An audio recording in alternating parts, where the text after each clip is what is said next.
Muito bem, está chegando aí. Daqui a alguns minutos, 1 ou 2 minutos, começaremos a nossa live.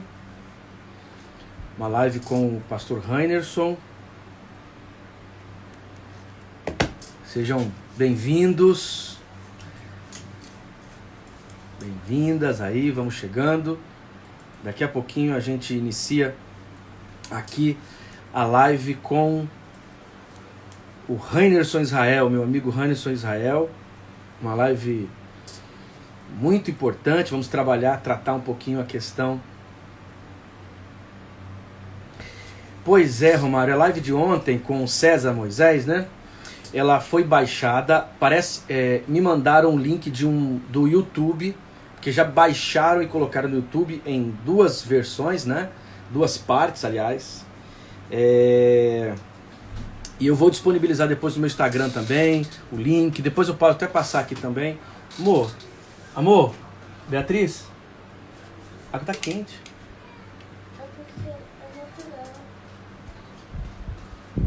A minha filha me trouxe água aqui, trouxe água quente. E eu vou deixar à disposição, tá? Para vocês. O pessoal tá chegando.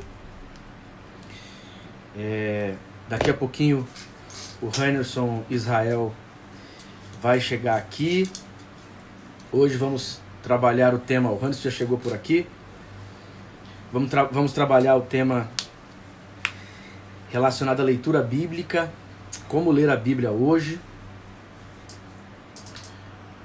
Deixa eu já visualizar o Heinerson aqui. Transmitir com...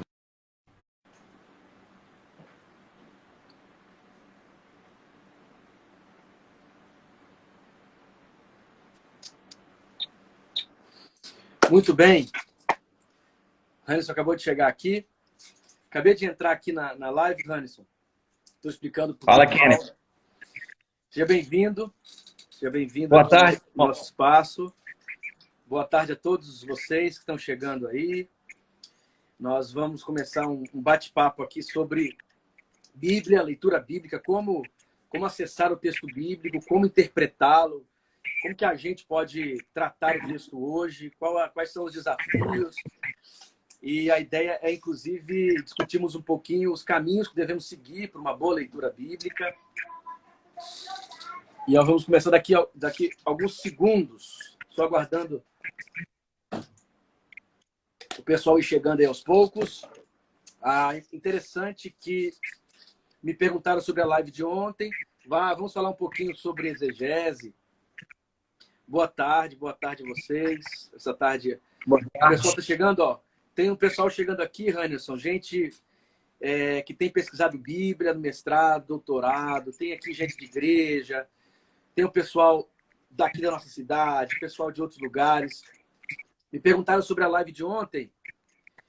E o Giovanni chegou por aí também, ó.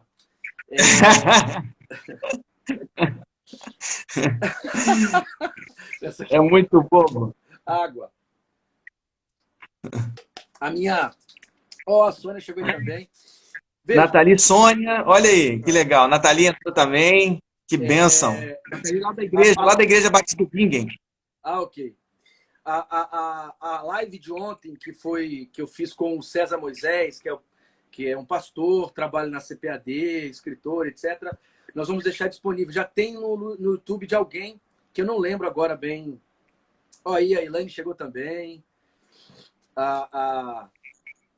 Quer dizer, eu não sei ainda direito o link, mas vou passar o link para vocês depois. Eu quero também baixar, quero deixar à disposição. Nós discutimos ontem, Heinerson, aqui na minha live, sobre hermenêutica pentecostal. E eu convidei para conversar um cara que já tem escrito muita coisa sobre hermenêutica pentecostal. E um tema que me parece que não é tema só para pentecostais, né? É um tema para todos. É para todo mundo, né? Que deseja estudar teologia protestante. Bom, gente, vamos começando por aqui, vamos começando agora. Eu quero começar mandando um abraço para todos vocês que estão chegando aqui. Inicialmente, quero apresentar o Heinerson para vocês. O Heinerson, para vocês que estão aqui chegando nessa live através do meu Instagram, da minha conta, o Heinerson Israel, ele é pastor pastor batista. Ele tem graduação em teologia pelo Seminário do Sul. Estivemos juntos nesse período, inclusive. Nossa amizade ela foi inicialmente construída nesse espaço, no espaço do Seminário do Sul. Desde 2004. 2004. O Rainerson, ele também fez um mestrado em teologia na PUC do Rio de Janeiro. O doutorado dele, logo depois que terminou o mestrado também, aconteceu na PUC. Então, o Rainerson é mestre e doutor em teologia pela Pontifícia Universidade Católica do Rio de Janeiro. Inclusive, os 2 textos do Rainerson foram 2 textos muito elogiados. Eu tive o privilégio de participar da banca do doutorado do Rainerson, e realmente uma pesquisa, um texto muito bonito, muito bem escrito, que eu já até recomendei que ele publicasse esse texto, né? O Rainerson também, além de ser doutor em teologia, foi pastor durante muitos anos de jovens na Igreja Batista Atitude, e 2019, né, Rainerson, para cá ou 18? 2019. Dezembro de 2018. Isso, 2019. E 2019... Isso. E de 2019 para cá, o pastor Rainerson tem contribuído, composto lá a equipe pastoral na Igreja Batista no Bingen, que é uma comunidade que está começando há pouco, já com muita força, mas fundada, iniciada por ele e outros pastores que estão lá, o Tiago e o Daniel, e pastoreia essa comunidade que já está muito bem, muito fortalecida e iniciada por ele. Então ele é um plantador de igreja também.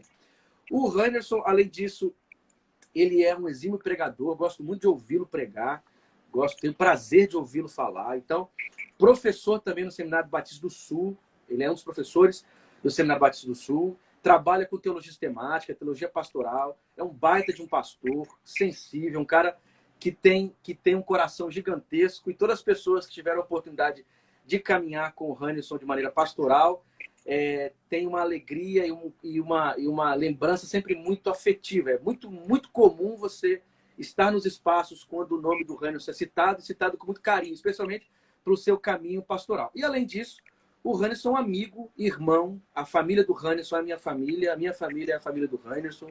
Sou amigo pessoal do Rainerson, da Priscila, dos seus filhos. A minha esposa é amiga pessoal da Priscila. Crescemos juntos, estivemos sempre juntos, é um irmão mesmo. Assim como eu tenho o meu irmão Cleito como irmão, tenho o Rainerson também como parte da minha família e irmão. E ele escreveu esse livro aqui, Ser para os Outros, né? A Coragem de Ser para os Outros. Ele publicou em 2017, e eu tive a oportunidade de fazer o prefácio desta obra, com muita alegria. É um livro muito bonito, não sei se o Rainerson ainda tem esse texto em casa. Tem. Então, se você quiser, inclusive, depois você pode vir pelo Rainerson. Esse é um pouquinho do Rainerson, que você que está chegando, aqui da minha live, né, da caminhada do meu Instagram, para você conhecer um pouquinho do que eu estou falando aqui. Eu posso te apresentar agora, Kenner? Apresenta o Kenner para o pessoal que te segue aí também.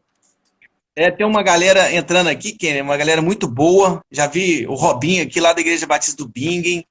Já viu o Christopher? Sabe o Christopher lá do Seminário do Sul, São Paulo? Lembro do Christopher. Cara, que legal ele estar aqui com a gente. Um abração mesmo pro Christopher, né? A gente tem uma amizade grande com ele também.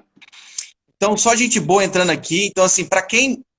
Eu não sei se... Acho que a maioria dos que estão aqui te conhecem, Kenner, mas talvez alguém entrou aqui e não te conheça, queria te apresentar. Então, o Kenner, eu já conheço o Kenner desde 2004. Então, nossa amizade vem desde 2004. Nós fizemos um seminário juntos, estudamos 4 anos lá no Seminário Batista do Sul, na Tijuca, né, aqui no Rio de Janeiro. E depois, as nossas vidas meio que se separaram, porque o Kenner foi para... Eu chamo de Keninho, né? Keninho foi lá para o Espírito Santo, né, e trabalhou um pouco lá na Assembleia de Deus do interior do Espírito Santo, na cidade de Aracruz. Depois voltou para o Rio, começou a dar aula na Unigran Rio, e também começou a pastorear na segunda igreja batista em Petrópolis, onde eu também sou pastor auxiliar hoje, junto com meu sogro, pastor Juraci. E o Kenner, ele tem uma vasta experiência, vastas publicações na área de teologia. Ele fez o seu mestrado na Universidade Metodista de São Paulo, né? Eu tive o prazer de acompanhá-lo durante os 2 anos que ele esteve ali, inclusive durante alguns congressos, estivemos juntos lá na Metodista de São Paulo. Eu não sei se você sabia, Kenner, mas a minha integralização dos créditos foi feita na Metodista de São Paulo, né? Sim. O Kenner também possui o doutorado em Ciências da Religião na Universidade Metodista de São Paulo e uma graduação em Filosofia na Católica de Petrópolis, né? Na UCP. Ó, mamãe entrou aí, ó. Um beijão, mãe. Se cuida aí, viu, velho? Ah, tá brincando. Sua mãe entrou aqui? Entrou. Mamãe acompanha, rapaz. Ela rastreia tudo. Irmã Dirley, que saudade da senhora, viu? Que Deus abençoe muito a sua vida. Eu tenho uma alegria muito enorme de você estar aqui com a gente, conversando com a gente, batendo esse papo aqui importante sobre leitura da Bíblia. E hoje o pastor Kenner está dando aula na Unida, não é isso, Kenner? Isso. Dando aula lá já há pelo menos uns 5, 6 anos, provavelmente, na Unida, né? E é pastor auxiliar também em Vitória, né? Temos que destacar isso, né? Ele tem a parte acadêmica, mas continua sendo pastor em Vitória. Então, estou muito grato, viu, Kenner, de estar aqui com você. Né? Você tem um livro muito especial na área de hermenêutica pentecostal que eu queria recomendar. Também na área do Apocalipse, também apocalíptica, né? Os anjos que caíram do céu.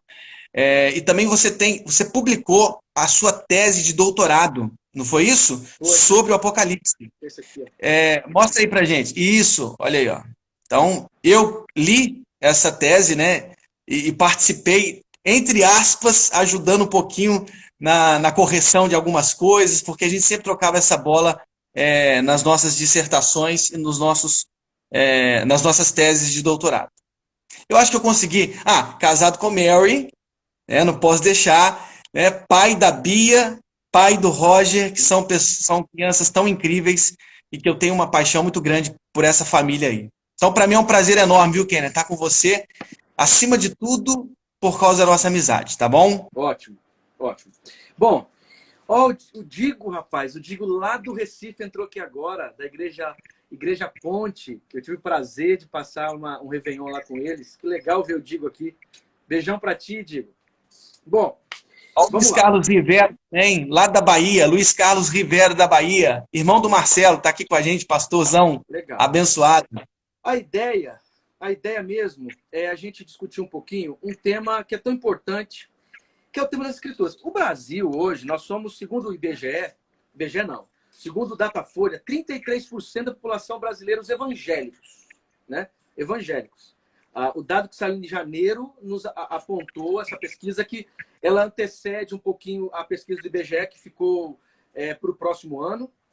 Quer dizer, então você tem 33% de evangélicos. E há muitos anos, né? Se alguém aqui tem mais de 50 ou 60 anos, sabe que nós éramos chamados do povo da Bíblia. Né? O povo da Bíblia. Naquela época que os evangélicos, né?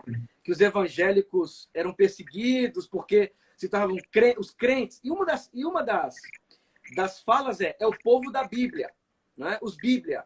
Meu sogro conta as histórias no Sul, quando ele se converteu, lá há 50 e poucos anos, ele dizia que o pessoal chamava os crentes de povo chorão, porque muitos eram pentecostais, né? E choravam, emotivos e tal, e Bíblia. Então, nós somos 33% do país, Bíblia. Agora, contando com os cristãos em geral, os católicos também, nós ultrapassamos os 82% de cristãos do Brasil. Quer dizer, e se considerarmos também como povo da Bíblia, é muita gente lendo a Bíblia, não é? É gente em vários lugares, gente nas comunidades de fé, gente na política, gente na economia. Quer dizer, hoje eu conversei com Carlos Nejar. Carlos Nejar, ele é da Academia Brasileira de Letras. Ele é considerado o maior escritor da grandeza ou da literatura brasileira vivo. Ele é comparado a Machado de Assis, comparado a Clarice Lispector. Ele é da Academia Brasileira de Letras. E ele é evangélico, ele é pastor. Então, nós tivemos na casa dele. Eu e o Handerson. E ele é um pastor pentecostal. Ele é maranata. O Handerson, nós fomos lá. O que nós fizemos com o Nejar? Oramos. Ele pediu pra gente orar com ele. Quer dizer, oramos junto com ele. Então, você veja, você tem um cara da Academia Brasileira de Letras que lê a Bíblia. que ler. Os poemas, esse aqui, ó, que eu recomendo, Os Viventes, é uma releitura dos personagens bíblicos. E está na Academia Brasileira de Letras, irmãos. Tem noção disso? Então, quando você ouvir gente dizendo que os crentes são todos ignorantes, mostra para eles o Carnegie. Mostra para eles o Raninho. Quer dizer, então, isso mostra que, de alguma maneira, a Bíblia está aí, sendo lida, consumida em vários setores. Só que o desafio é como lê-la de maneira madura. De forma... Ô, Kenner, eu tô lendo um grande romance agora, que é Os Irmãos Karamazov, do Dostoiévski. Sim. E é impressionante como o Dostoiévski lia a escritura. Né? Se eu posso chamar de exegese, me perdoe. Há exegeses que são feitas naquele romance que são incríveis. Né? Eu nunca vi em nenhum comentário, nenhuma... É de uma grandeza poética, assim, absurda, literária, né? Ele lia a escritura, quer dizer, onde há ignorância, né? Quando se lê a escritura? É impossível. Para você ter ideia, gente, tem um teórico da literatura chamado Northrop Frye. Sim. E ele vai dizer o seguinte, ele é um dos maiores, talvez, desses últimos anos. Ele vai dizer o seguinte: é impossível entender a literatura ocidental se você não conhecer a Bíblia. Eu não estou falando de um autor de teologia, não. Estou falando de um cara que trabalha com literatura.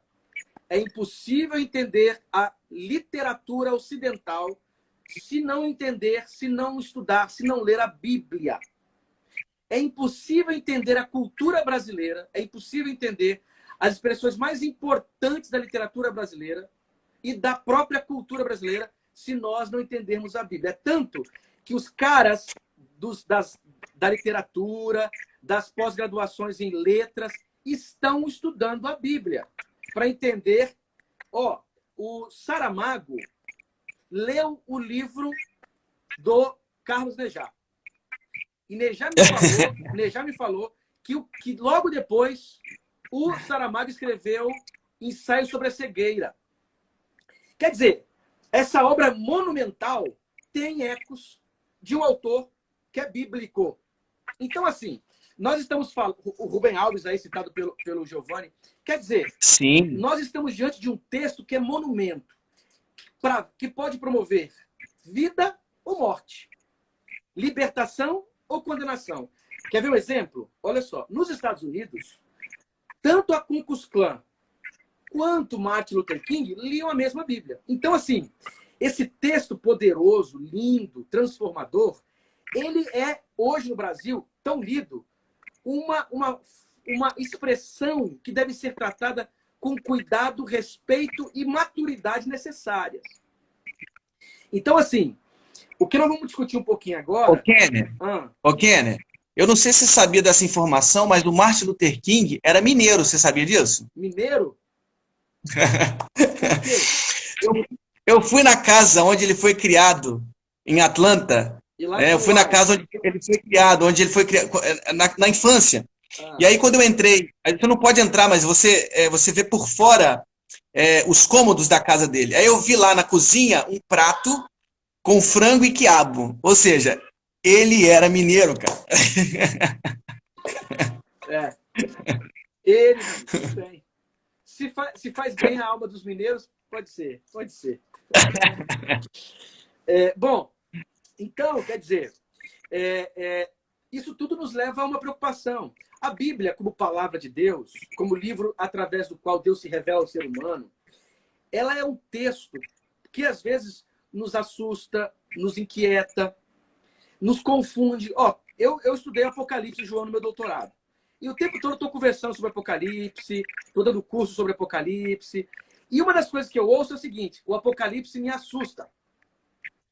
Algumas pessoas leem, por exemplo, Gênesis, Levíticos, aí aqueles textos cheios de guerras e tal, né? Uma linguagem de sacrifício. A pessoa fala: meu Deus, como que esse texto pode servir para mim?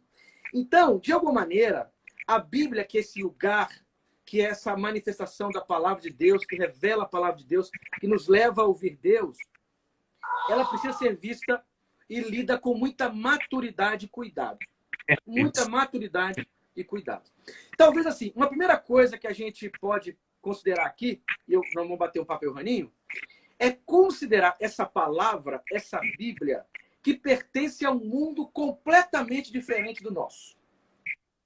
Quando você olha assim, por isso às vezes ela recebe tantos ataques, e ataques que eu acho ataques infantis, mas uma das coisas é um texto completamente diferente do nosso. Como que eu lido com isso, né? Como que eu posso tornar essa palavra, esse texto, agora texto também para mim? Não é isso, Rani?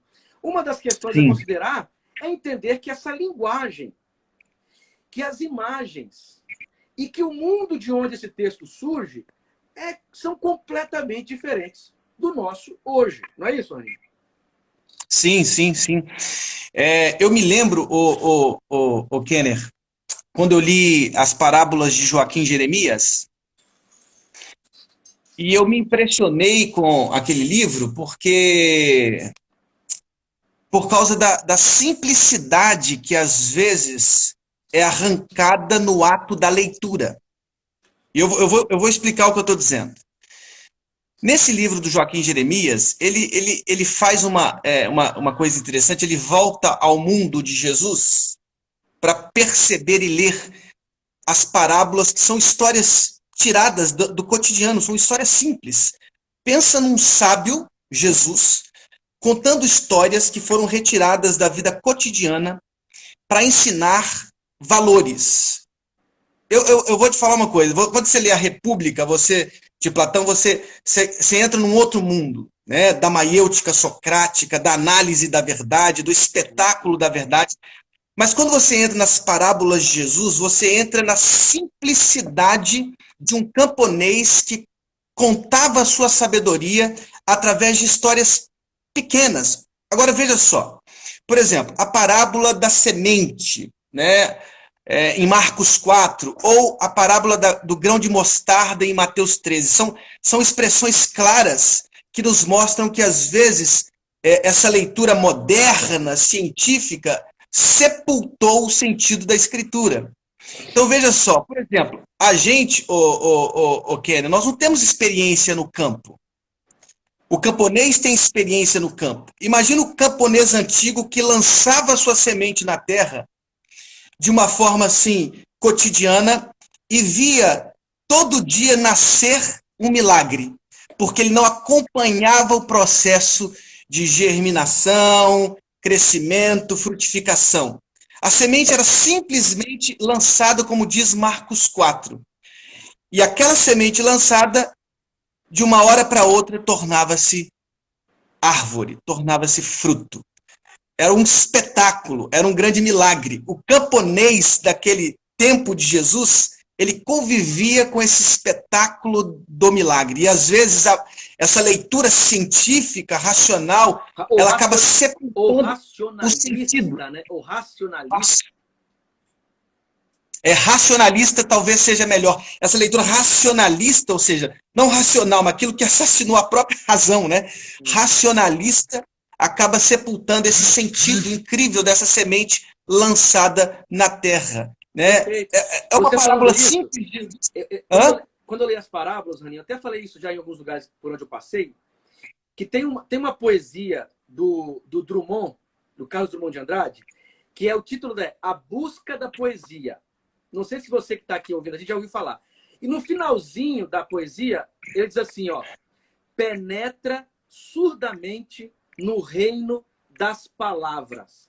Lá você encontrará os poemas que desejam ser escritos. Penetra surdamente no reino das palavras. Lá você vai encontrar os poemas que desejam ser escritos.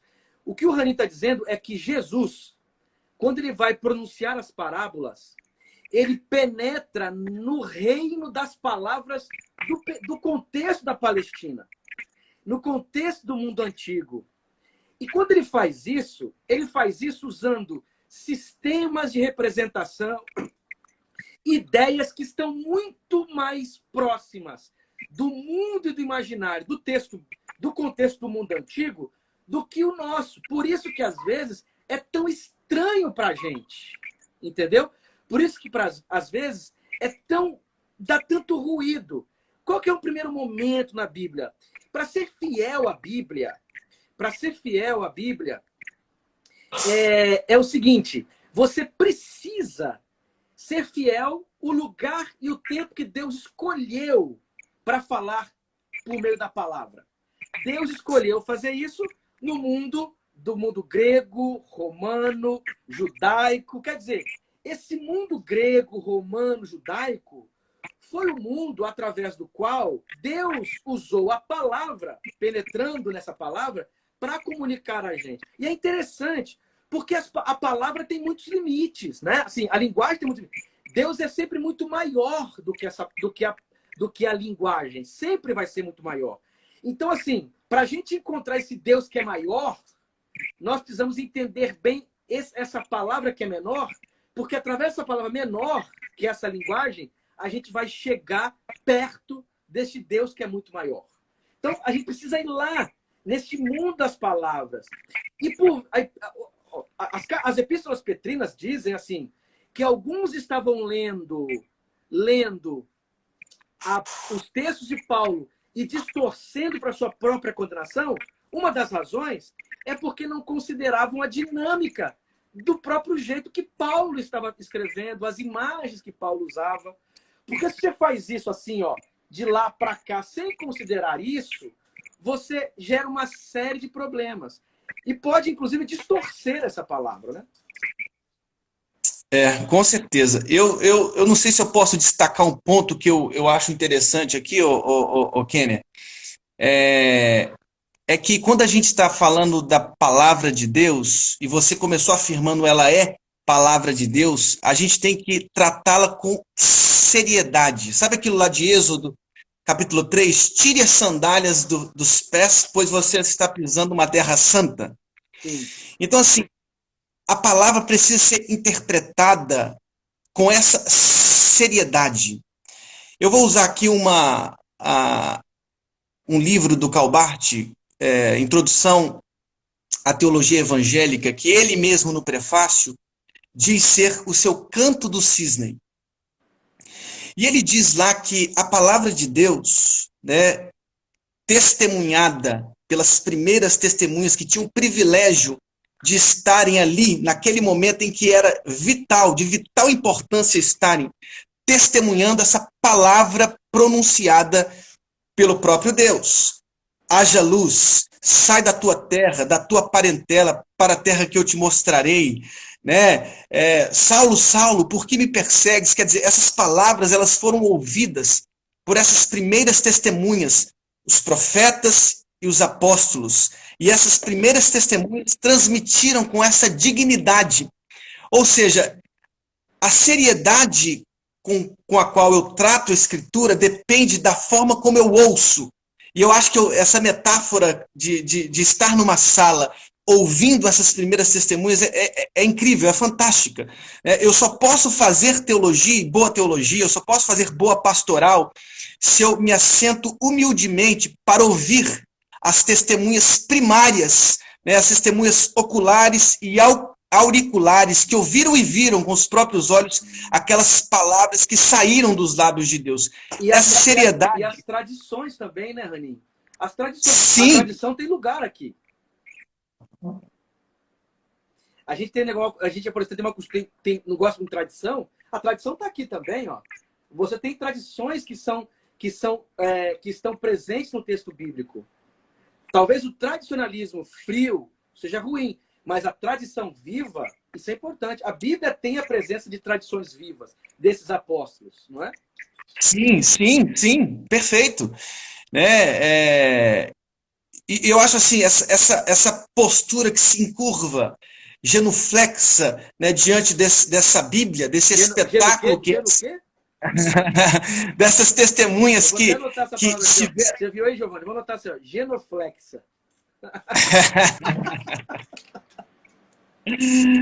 Né? Eu acho que essa postura séria com a qual nós lemos a Escritura, eu acho que, já que o tema é como ler a Escritura hoje, acho que uma das primeiras coisas que a gente poderia, talvez, mencionar aqui seria essa seriedade, né? Ouvir essas tradições vivas que estão aí, estão, inclusive, em nós. Né? Eu acho que isso aí é fantástico. Então, quer dizer, ler criteriosamente, usando os métodos, vamos falar sobre isso um pouco, ler de forma analítica, crítica no sentido de ler usando os métodos, tentando lidar com o texto, isso não é sinal de não piedade, é o contrário, é o respeito pelas escrituras, respeito por elas.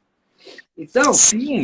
Eu acho que está um pouco até na raiz da nossa própria tradição, né, Ken? Né? Que é a tradição protestante, que é esse resgate, essa sola escritura. Não, só uma coisa, a Taimara tá aí, sua irmã, ó. Aí, ó. A minha irmã está aqui. E aí, Taimara?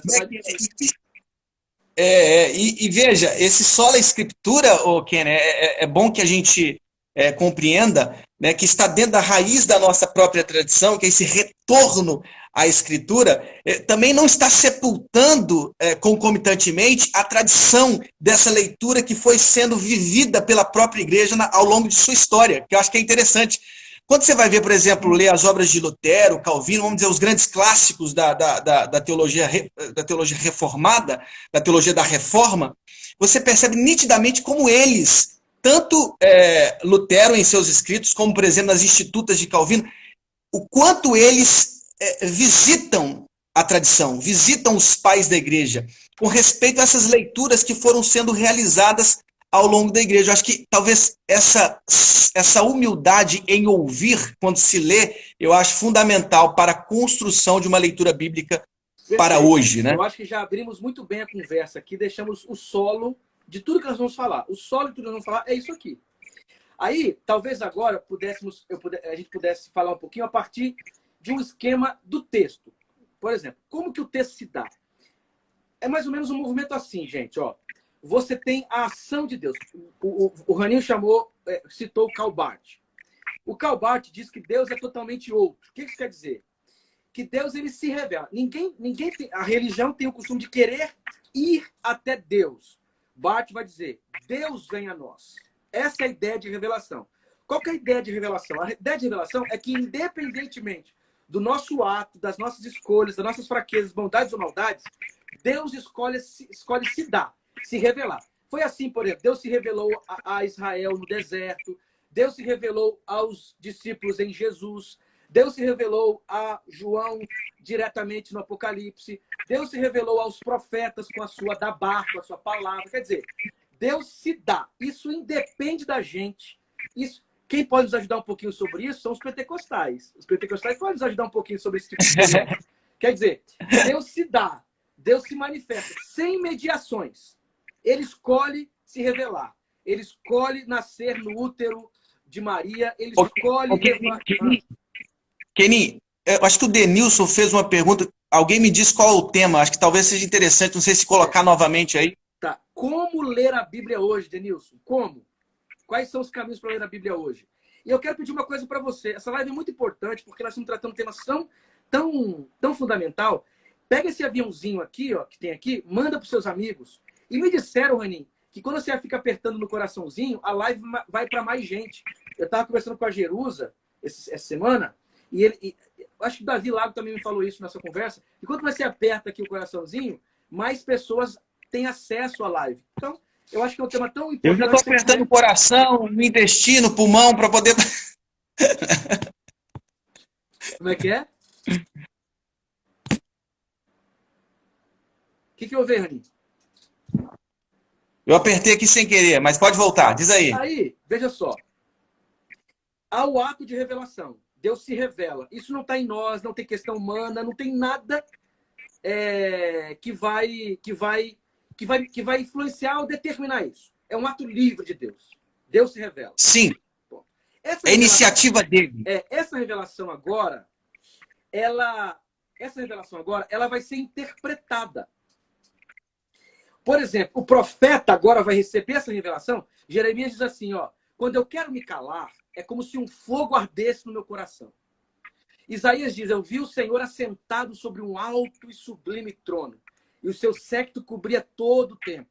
Acima dele haviam serafins, cada um com 6 asas, 2 cobriam o rosto, cobriam os pés e com 2 voavam. E cantavam, santo, santo, santo é o Senhor dos exércitos. Toda a terra está cheia de tua glória. Você está entendendo? A experiência de Isaías está sendo agora interpretada. Ele está colocando em linguagem. Ele está interpretando isso. João, mesma coisa. Ele tem aquela visão gigantesca do trono. Agora ele precisa colocar em linguagem. De onde virá essa linguagem? Essa linguagem vai vir do mundo destes experienciadores, desses homens e mulheres, das comunidades. A comunidade experiencia Jesus, os milagres de Jesus.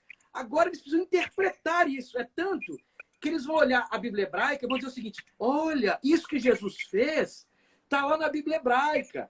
Isso é um processo interpretativo. O processo interpretativo aconteceu, aí vem o quê? O texto.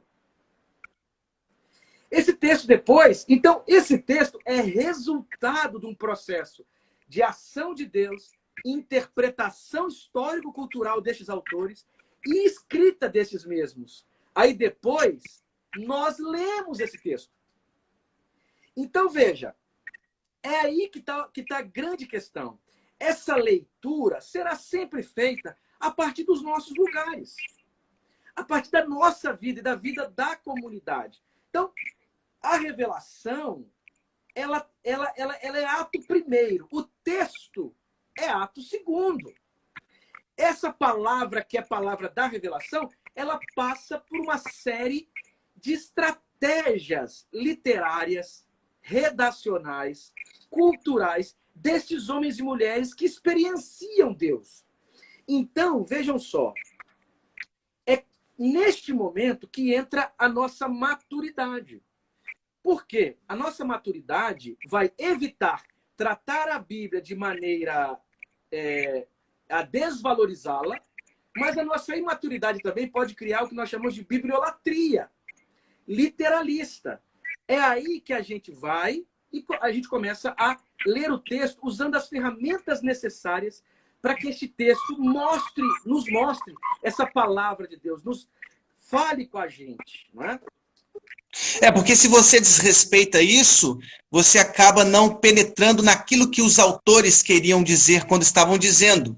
Agora, é óbvio também que isso tem a ver com os próprios leitores de agora que recebem e acolhem isso. Eu não sei se você viu a pergunta, o Kenner, da Sônia, tinha a ver com isso também, quer dizer, esse texto, ele foi acolhido, ele foi recebido, ele foi testemunhado pelas primeiras testemunhas, né? E veja, é interessante como que o Karl Barth ele trabalha isso, ele fala assim, nós não vemos esses autores, essas testemunhas de sobre os ombros, são eles que nos veem de sobre os ombros e corrigem os nossos cadernos, ou seja, todo o nosso respeito por essas primeiras testemunhas que nós precisamos ouvir, mas veja, nós também somos esses ouvintes desta mesma revelação testemunhada por eles, né? E eu acho que talvez tenha a ver com essa pergunta que a Sônia está fazendo, né?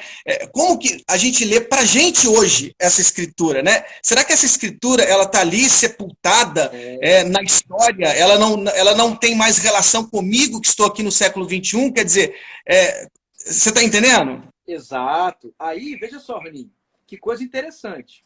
Porque é o seguinte, a própria Bíblia vai nos dar um modelo para lê-la. A própria Bíblia. Porque é o seguinte, quando você olha no Novo Testamento, como que os autores do Novo Testamento liam a Bíblia? Liam o Antigo Testamento. Primeiro, liam cristologicamente. Eles liam cristologicamente a Bíblia. Segundo, liam a partir dos desafios e das questões da comunidade. Olha que coisa interessante isso aqui. Olha que coisa interessante. Todo mundo aqui conhece a história de Atos, em que Pedro está na casa de uma figura, de uma pessoa, aí desce um pano com vários animais. Casa de Cornélio.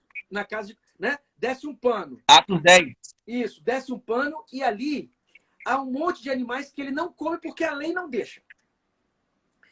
E aí ele disse, Senhor, eu nunca vou Na comer. verdade, ele estava em Jope quando ele tem esse lençol desce, e depois ele vai para a casa de Cornélio. Exato.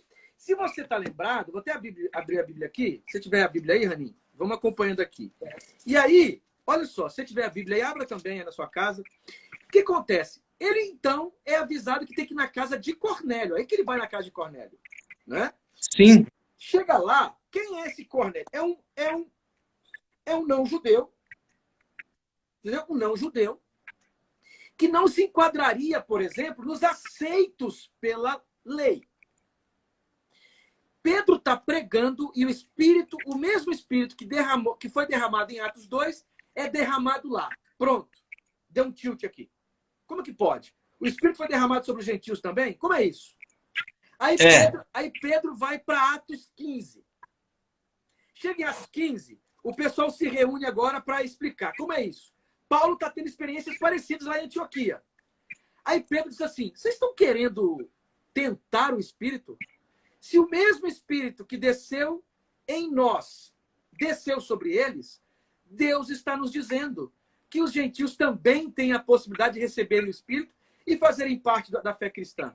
Aí, é aqui que eu quero entrar. Tiago, no capítulo 15 de Atos, verso 13, ele vai dizer assim, olha, então era sobre isso que o profeta estava falando. Aí ele vai citar Amós, capítulo 5, a partir do verso 16. Sim. Veja, ele vai ler Amós, capítulo 9, a partir da sua vivência e da sua comunidade e da experiência de Pedro. Ele vai aplicar um método exegético. Ele vai aplicar um negócio chamado Midrash, que era uma exegese judaica. Ele vai aplicar o método midrástico, vai ler Amós e, a partir da sua comunidade, a partir das suas experiências, a partir do diálogo com a igreja, eles agora vão compreender como Amós iluminava aquela situação. Gente, isso aqui é a Bíblia nos ensinando como a gente deve ler a Bíblia. E é interessante, Kenner, porque esse texto, eu estava hoje expondo Vocês entenderam, gente? Que coisa bonita. A própria Bíblia ensinando a gente como devemos lê-la. Kenner, eu estava trabalhando hoje justamente na Igreja Batista do Bingen, Gálatas capítulo 2, que também é uma espécie de referência a esse mesmo concílio. E aí a gente leu o concílio de Atos 15 e a gente viu como essa experiência que Pedro teve de um lençol com alimentos impuros e uma voz que ele ouvia dizendo mata e coma, e ele dizendo não vou, nunca entrou essa coisa na minha boca, não torne impuro aquilo que eu tornei puro, como isso vai mudando a forma como Pedro lia não só a Escritura, mas como lia sua própria ambiência. Ele estava se abrindo para experiências novas, né? Para além daquelas que estavam ali circunscritas à experiência de Israel. E isso se tornou, em Atos 15, porque Barnabé e Paulo vão para lá, no fundamento teológico que assegurou que os gentios, né, fossem recebidos na igreja, porque já tinham sido recebidos do Espírito, que é coisa interessante, porque o Espírito desceu em Atos 2, antes dessa reunião em Jerusalém, que eles fossem recebidos sem esse muro da circuncisão que os separavam. Né? Eu acho isso aí interessante, muito interessante. Então, veja, o que o Rani está falando, que eu estou dizendo aqui também, é esse movimento de tratar a Bíblia, levando em consideração as suas práticas literárias, as suas estruturas internas, e considerar que nós agora, e é sempre importante isso, em comunidade, nós vamos construindo o sentido desse texto. Ó, o Evangelho de João diz que o Espírito ele iria, inclusive, revelar toda a palavra de Jesus. Quer dizer, tem coisas que Jesus não disse, que estão na palavra que ele disse, e que o Espírito vai ajudar a revelá-las. Então, qualquer leitura positivista, racionalista, criticista, tanto fundamentalista ou liberal, toda essa leitura que nega esse texto como potência para que diga coisas hoje, de alguma maneira, estão desconsiderando o que o próprio texto bíblico faz e fala. Ô, Kenner, o Davi disse uma coisa interessante aqui na nossa live, né? Interpretar a Bíblia não segundo a sua comunidade, mas segundo a sua necessidade. Eu achei incrível, porque o Apocalipse, quem sou eu para falar de Apocalipse com você, mas tem um verso em Apocalipse que me impressiona, eu não sei, eu posso ler aqui para vocês? Pode. Que diz o seguinte, verso 3 do capítulo 1 de Apocalipse diz assim: feliz aquele que lê as palavras desta profecia, e felizes aqueles que ouvem e guardam o que nela está escrito, porque o tempo está próximo. A minha compreensão disso aqui, Kenner, é bem litúrgica. Eu não sei se você tem uma compreensão parecida comigo nesse sentido. Parece aqui que você tem alguém lendo e você tem pessoas ouvindo. Há uma celebração aqui litúrgica daquilo que está sendo lido e daquilo que está sendo ouvido. Ou seja, a escritura precisa ser lida comunitariamente, seja num pequeno grupo, seja numa célula, seja na igreja, sabe? Ser lida comunitariamente. Acho que é a preservação da própria ambiência que gerou, por exemplo, o texto do Apocalipse. Deixa eu confirmar o que você está dizendo, porque talvez em português, no texto em português, as pessoas não vejam isso. Mas, para vocês entenderem, lê de novo o verso 3 aí. A primeira frase só, Raninho. Feliz aquele que lê as palavras desta profecia. E depois? E felizes aqueles que ouvem e guardam o que nela está escrito. Presta atenção. Felizes, makarios. Feliz. Ho anagnoskon. Ou seja, o que lê, o que interpreta. Anagnoskon está no singular. Aí, singular. Kai Roi acu ontes. O que é acu ontes? Os que ouvem. Quer dizer... Começa a falar português aí, senão o pessoal vai sair da live, cara. Vai, olha só. Aí, veja só. Eu quero dizer o seguinte. Para comprovar o que está dizendo, o akuo, o verbo akuo no grego aqui, está no plural indiscutivelmente. E a palavra ler, anagnosko, está no singular indiscutivelmente. Algumas traduções não fazem assim. O que ele está dizendo? Que o Apocalipse de João, ele está dizendo, um vai ler e os outros vão escutar. Quer dizer, o Apocalipse mostra um nível comunitário da leitura das Escrituras. Perfeito, porque, Kenner, você já teve muita experiência com o pequeno grupo, e eu também, assim, como a gente descobre como as nossas leituras às vezes estão cerradas porque a gente não consegue comunitariamente ouvir o outro. Eu me lembro de um encontro que nós fizemos, Kenner, eu não fazia parte do CADES, né, o Centro Acadêmico Dr. Shepard, mas eu era aluno do Seminário do Sul naquela época. Você sabe que eu entrei na história naquele negócio, né? Por uma razão. Na época eu era pentecostal em termos institucionais. Hoje eu sou pentecostal em termos de prática, mas institucionalmente eu era pentecostal, eu da Assembleia de Deus. Eu fui o primeiro vice-presidente do CADES na história do Shepas lá, como pentecostal. Você vai... e depois o CADES fechou e aí nós tivemos que restaurar agora os alunos. Mas aqui, eu não sei se você se lembra, Kenner, mas o professor Milton Schwantes foi assim, uma preleção incrível que ele fez na capela do Seminário do Sul.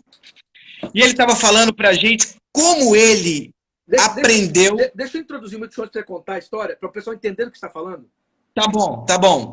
Vocês vão ouvir agora o Hanson falando de um biblista chamado Milton Schwantes. Quem é Milton Schwantes? Vou te explicar. Existe uma universidade na Alemanha chamada Marburg, onde tem mais de 500 anos, a Universidade de Marburg, formada por protestantes. Lá passaram os maiores teólogos e biblistas do mundo. Milton Schwantes estudou lá, fez doutorado lá, ele é um brasileiro. Quando Marburg completou 500 anos, eles foram escolher no mundo inteiro a quem homenagear com o doutor honoris causa. Vocês sabem quem foi escolhido? Milton Schwantes. Schwantes. Este cara, Milton Schwantes. que era um brasileiro, aqui do sul do Brasil, que eu tive a alegria de ter aulas com ele. E o Hanson conheceu também, pessoalmente. E aí, ô Kenner, nessa ocasião, lá no congresso que estava, naquela conferência teológica, que nós tínhamos a presença do professor Milton Schwantes, hoje não está mais entre nós, é o saudoso professor Milton Schwantes, ele compartilhou com os alunos do Seminário do Sul que ele aprendeu a ler Levítico com uma enfermeira. E assim, a minha mãe é enfermeira, então aquilo ali, para mim, foi impressionante, porque você fala de um exegeta reconhecido internacionalmente, mas que se dava para a experiência comunitária de leitura da Escritura e tinha sua leitura mexida pelos encontros com os outros. Eu me lembro, por exemplo, daquela senhorinha velhinha que aparece nos sermões de Santo Agostinho, no comentário do Credo de Tomás de Aquino, em São Boaventura, na sua conversa com Egídio, Frei Egídio, sempre eles se referiam a uma velhinha que penetrava a essa revelação da qual nós estamos tratando agora, com esses olhares mais simples, mas penetrava profundamente. E às vezes, assim, parece, né, Kenner, conversando sobre exegese e hermenêutica, que leitura bíblica é coisa de acadêmico, é coisa de quem está dentro da universidade ou na faculdade, mas não é.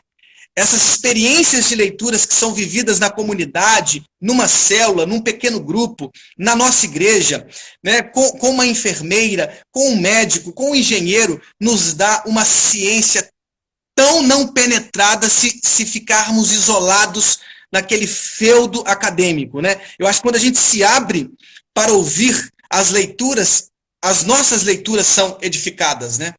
As intuições mais importantes que eu tive dos meus trabalhos exegéticos, acadêmicos e científicos, essas intuições não foram realizadas dentro do espaço acadêmico.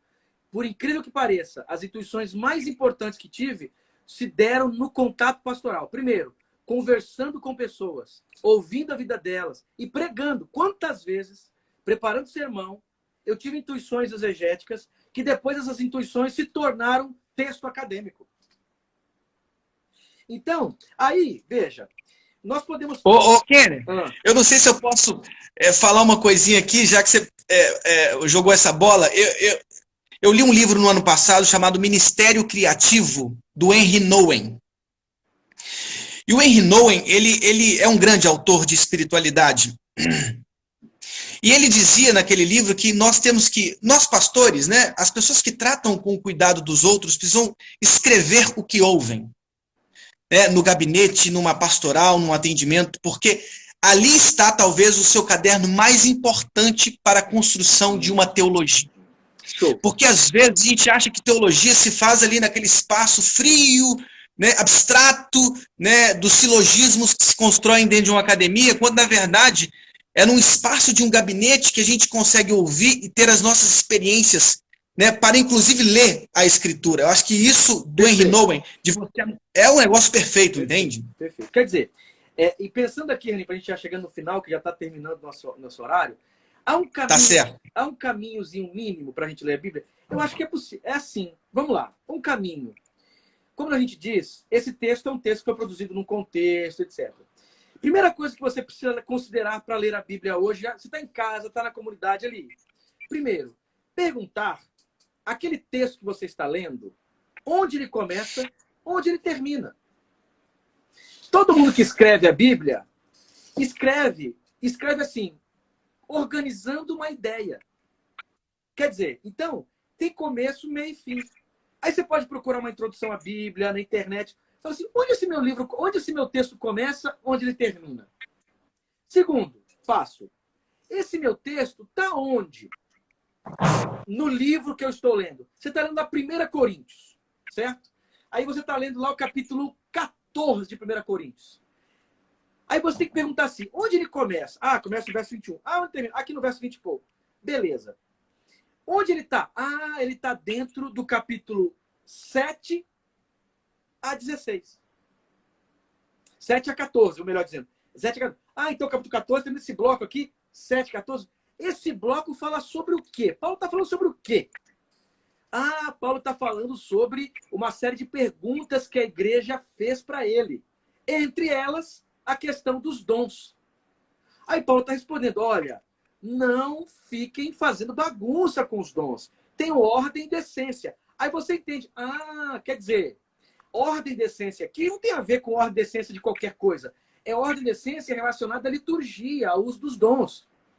Depois você perguntou isso, aí você pode perguntar o seguinte, esse texto está dentro de que livro? 1 Coríntios. Aí você pode fazer uma outra pergunta que é um pouquinho mais difícil, mas ela pode ser encontrada na internet. Esse gênero, qual é o gênero desse livro, desse texto que eu estou lendo? É uma profecia? É uma parábola? É uma parênese? É uma narrativa? O que é esse gênero? Mas o que é gênero, Kenner? Gênero é o tipo de texto. Você viu aí? São alguns passos mínimos que trata com o texto ali. Aí depois você pode perguntar, o que esse texto diz para mim, para minha comunidade, para minha família, para minha vida? Aí o texto vai fazer sentido dentro dessa experiência que nós estamos falando, experiência comunitária. Se você estiver num grupo pequeno, se você estiver numa escola dominical, se você estiver dentro da sua casa, na família, se estiver em casa lendo com os amigos ou com sozinho, ou seja, esses caminhos mínimos aqui não vão esgotar o sentido, mas também não vão tornar o texto um negócio do passado. Ele vai se tornar esse lugar que você lê comunitariamente com os passos. Se você quiser anotar esses passos, anota e aplica para você ver. Anderson. Não, perfeito, perfeito. Eu acho que isso que a gente tratou agora no finalzinho, eu acho que me chama muito a atenção, porque nós somos pastores e também a gente acaba trilhando tanto o caminho pastoral quanto o caminho acadêmico, eu dando aula no Seminário do Sul, você na Faculdade Unida. Eu acho que essa leitura dentro da comunidade, Kenner, eu acho que é uma das coisas que mais me chamam a atenção, né? E que eu acho que é tão importante, né? E aí eu deixaria só uma última observação, já que nós estamos falando dessa leitura comunitária, que é uma leitura a partir da própria esperança, né? No meio desse tempo que a gente tem vivido, de pandemia, de grandes tristezas, de mortes do nosso lado, eu tenho trabalhado junto com o Hospital Vitória, no espaço ecumênico do Hospital Vitória, oferecendo o meu telefone para atendimentos, para conversar com pessoas que estão, pacientes com coronavírus, no Hospital Vitória e Samaritano. Vaninho, nós temos 1 minuto, tá? Tá, é um esforço que todos estão fazendo, né? Então, assim, é um esforço para ouvirmos e lermos a Escritura nessa dimensão da esperança, porque a esperança messiânica, Kenner, é o que nos impulsiona. Nós somos impulsionados por um futuro não reconciliado. Agora, não um futuro expulso na ahistoricidade, no ahistórico, não. Um futuro que já foi inaugurado em Cristo, mas que ainda não está pronto. E nós somos esses cooperadores para a transformação dessa realidade à luz dessa esperança. Eu acho que ler comunitariamente é ler nessa esperança, é ajudando a transformar a nossa realidade, como as igrejas, o esforço das igrejas que estão fazendo, levando mantimento ali, aqui nas casas, os incansáveis fazendo máscara para... Eu acho que isso é leitura bíblica, é quando ela ultrapassa o meu corpo e alcança outros corpos. Bom, vamos fazer o seguinte, Rani, eu quero fazer o seguinte, vai cair a live. Caindo, nós vamos voltar para terminar, tá bom? Porque eu quero fazer 2 convites aqui para vocês. Primeiro, semana que vem, nós vamos ter uma live agora na Faculdade Unida, que é onde eu trabalho, e nós temos o Instagram. Instagram é Teologia para a Vida, da Faculdade Unida. E lá, eu e o Raninho novamente voltaremos. Essas lives têm recebido muitos teólogos importantes do Brasil, muitos. Talvez os mais importantes. E o Raninho e eu estaremos juntos nessa live. Vai ser semana que vem, na live da Unida. E eu quero fazer um outro convite para vocês. Semana que vem teremos um curso de Apocalipse. Eu vou ministrar um curso de Apocalipse dias 23 e 24. Se inscreva a partir do link lá da bio. Você pode participar. É de graça.